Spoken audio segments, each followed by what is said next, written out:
जी को हम धन्यवाद देना चाहते हैं। दलित का आता है, आदिवासी का आता है, लेकिन ओबीसी में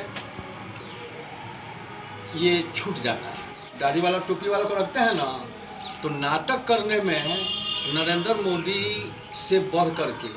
आप देख रहे हैं द पब्लिक तक, आवाम की आवाज़। हमारे फेसबुक पेज को लाइक करें, फॉलो करें, यूट्यूब चैनल को सब्सक्राइब करें, लाइक करें, कमेंट करें, शेयर करें। धन्यवाद। मैं पप्पू कुमार यादव, आप तमाम दर्शकों का द पब्लिक तक में स्वागत है। आज हम लोग सारण जिले के सीपीएम ऑफिस में आ चुके हैं और यहाँ के जो भी नेता होंगे उनसे हम लोग जानने की कोशिश करेंगे कि आजकल के जो समसामयिक मुद्दा है उन पे इन लोगों का क्या विचार है। तो चलिए चलते हैं। यहाँ पर अगर देखा जाए सीपीएम के ऑफिस में, तो शहीद आजम भगत सिंह का यहाँ पर आदमकर मूर्ति का विस्थापन हुआ है, जिसमें यहाँ पर देखेंगे प्रोफेसर चमन लाल जेएनयू के शायद ये प्रोफेसर हैं, उनके द्वारा इनका अनावरण किया गया है। तो चलिए, सबसे पहले आपको द पब्लिक तक में स्वागत है। 9 अगस्त कल जो आप लोगों का आंदोलन हुआ था, उसमें हम देखे जो पर्चा हमको मिला था उसमें बहुत सारे मुद्दे थे, लगभग 17 उसमें मुद्दे थे, जिसमें प्रमुख रूप से एक हमारे नज़रिए से देखा जाए तो बेरोजगारी, पेगासस और महंगाई जो था, डीजल और पेट्रोल का महंगाई था, और कृषि का जो कानून है, तीनों काला कानून जो आप लोग उसमें दर्शाए थे, कृषि कानून को लेकर के इस पे ज़्यादा हाईलाइट किया गया था। तो सबसे पहले हम जानना चाहेंगे कि पेगासस जो है अभी बहुत ही लेटेस्ट मुद्दा है, इसके कारण अभी संसद भी ठप चल रहा है, और वहीं बिहार का जो देखा जाए मुद्दा, उसमें जातीय जनगणना है। तो यहाँ भी जातीय जनगणना को लेकर के पक्ष और विपक्ष एक मत है। वहीं नीतीश कुमार, एनडीए के जो घटक दल हैं जेडीयू और हम, ये लगभग विपक्ष के साथ हैं। तो सबसे पहले हम बिहार की बात करेंगे। तो बिहार की जो बात है जनगणना का, जातीय जनगणना का, उस पर आपका क्या है? देखिए, ये जातीय जनगणना से क्या फ़ायदा है? जैसे जो गरीब गुरबा लोग हैं, दलित हैं, जिनको वास्तव में आरक्षण की ज़रूरत है, तो जनगणना जो जनरल होता है, जनगणना में तो ऐसे दलित का आता है, आदिवासी का आता है, लेकिन ओबीसी में ये छूट जाता है। नतीजा होता है कि आरक्षण का जब मुद्दा आता है तो ये भेग रह जाता है। इसलिए हमारी पार्टी भी इसको सपोर्ट किया है कि जाति के आधार पर जनगणना होना चाहिए। अब है, नीतीश जी का आपने नाम लिया, नीतीश जी को हम धन्यवाद देना चाहते हैं कि उन्होंने भी सपोर्ट किया है। एनडीए में रहते हुए भी उन्होंने इस बात का सपोर्ट किया है कि जाति के आधार पर जनगणना होना चाहिए। और ये हम के जो नेता हैं, जीतन मांझी या मुकेश सहनी, ये तमाम लोग सपोर्ट कर रहे हैं, ये खुशी की बात है।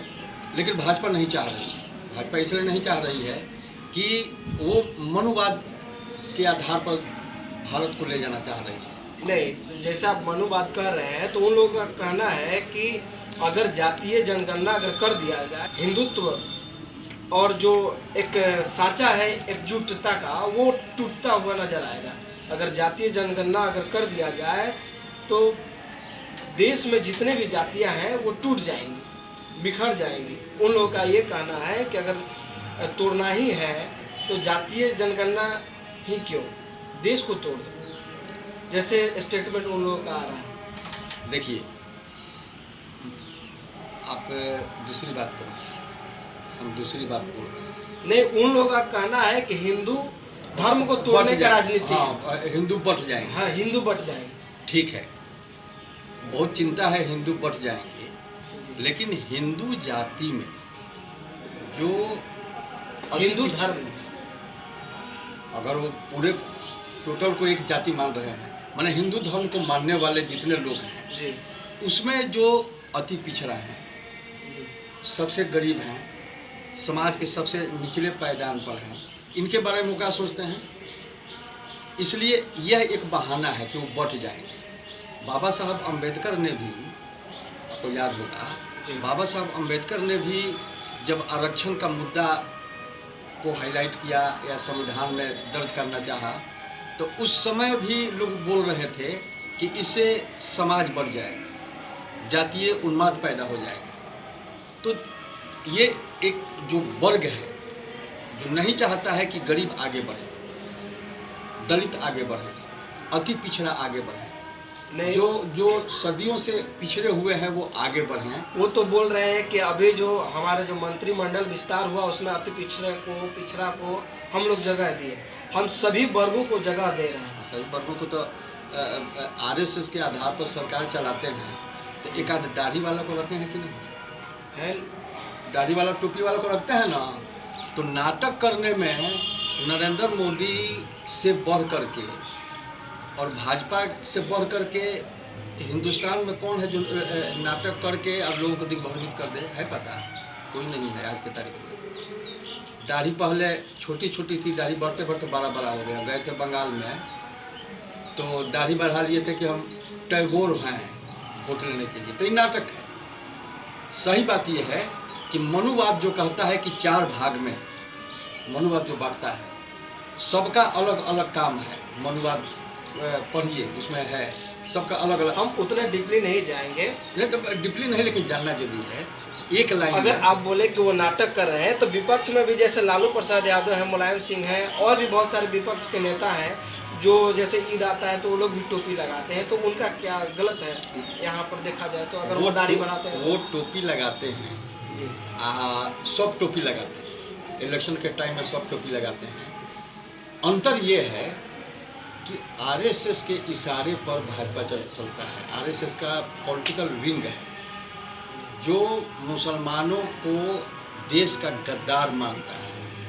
लेकिन अब एक एक रखते हैं तो वो बोलते हैं कि एपीजे अब्दुल कलाम है तो उनको हमने राष्ट्रपति बनाया। एपीजे तो यही ना, एक बना हम करके गद्दार कैसे मानते हैं नहीं। उसको? हमको एक को आप बना दिए जी, और एक उदाहरण देना चाहते हैं कि हम तुमको भी बनाए। ऑन द होल देखिए कि मुसलमानों के खिलाफ में इनका क्या क्या चल रहा है। मॉब लिंचिंग, ये खाइए तो ये पहनिए, ये आम मुसलमानों के खिलाफ में इनका मैनिफेस्टो क्या है?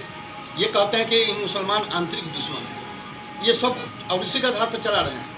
लेकिन वो रख लेते हैं कि इससे थोड़ा सा कहने के लिए कि हाँ एगो तो हम रखे हैं। देखिए एगो दाढ़ी वाले भी हैं, एगो हौगो हैं।